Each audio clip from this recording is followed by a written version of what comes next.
Hello, my name is Lisa. I did not always know what I wanted to be when I grew up. I considered many things like being a singer, being a flight attendant, being a dancer, but none of these things really stick. I would change my mind in with time based on my mood, and the only thing I noticed that I was always interested in was to know how things were made. I ever since I was a baby, I would always take apart my toys. I would take apart my Barbies and other dolls to see how their joints were made.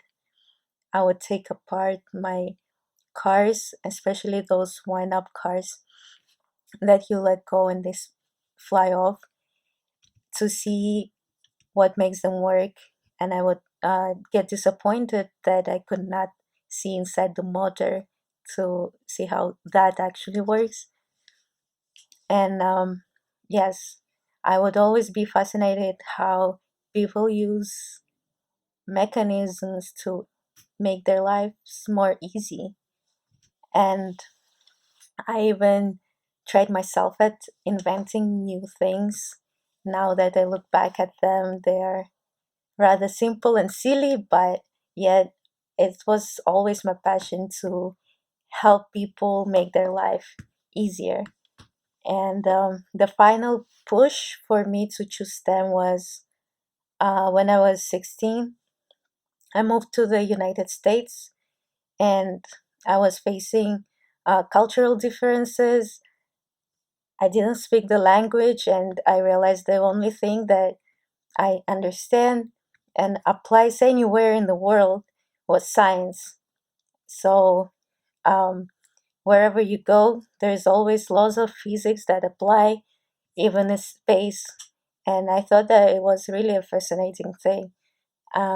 So that's why I chose STEM. And a thing that really helped me to decide to become a computer scientist was a job that I got in my freshman year. So the first semester, I really didn't know what to do. I switched from electrical engineering to civil engineering, considered switching to economics, um, and happened that I was taking introduction to programming in C language class, where my TA asked me if I was looking for a job. I took that job, which was an undergraduate research assistant. So I worked in a lab with really, really smart people, and it was really cool because we were working on automation of a balance test. Balance test is usually performed by a medical professional um, in order to determine whether or not the person who's taking the test had a concussion. So usually, person with a concussion has worse balance and deviates more from the center of gravity than person who did not have a concussion.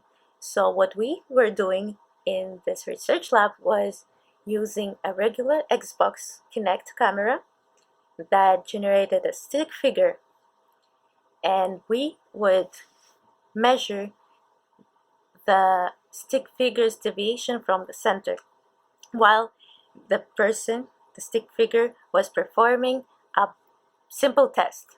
For example, standing on one leg with their eyes closed. Try sometimes to brush your teeth on one leg with your eyes closed. It's not as easy as it seems. So, um, yeah, that job really helped me to decide what I wanted to do because I felt productive every week. There was always something interesting to work on, and every week I was delivering something that would work. It was very, very challenging, and I did feel very intimidated by all the smart people around me, but believe me, it's really cool. and it's something I think everyone needs to experience, because everyone begins knowing very little. um, it really helped me to determine what I wanted to do for the rest of my life, and I am very grateful. So people, don't be afraid to take jobs that you don't know, take on challenges, because maybe it will help you to find out what you're really passionate about.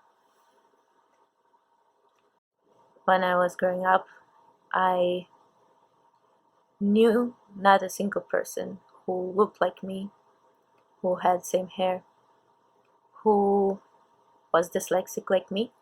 Um, and I always wanted to be more like the kids I see around me in school, see around me in the streets. I wanted different parents, and I wanted to be like them. And the message I have to my younger self, not just the child that grew up in Russia, but even last year younger self, is don't be afraid to be different. Don't be afraid to do what you like. Uh, don't make other people define you, define what you like. Um, don't make your parents pick your major, uh, push you into studying science, because you need to find for yourself the reason you're doing the things you're doing in your life. Um, I also want to say, do not be afraid to ask questions, because there is no such thing as stupid question. And especially in college, you're paying for these classes, and you need to take the most out of them. So don't be conscious about what other people will think about you. You're there to understand. If you don't understand, ask questions. I just want to add that the things you post on social media um, is visible to a lot of people, even if you delete it. In general, everything that has been online stays online. Um, Even if you don't know how to retrieve that data, there are a lot of people who do know, and they're professionals. And just be careful about what you post online. Don't post too much of personal information. Be careful about who you talk to online. Um, there is more ways to steal your personal information than you think. And that's why it's always important to change your passwords regularly, keep them complicated enough. Um, don't use common words, because brute force is commonly used in hacking. And don't download suspicious packages. Don't use suspicious software.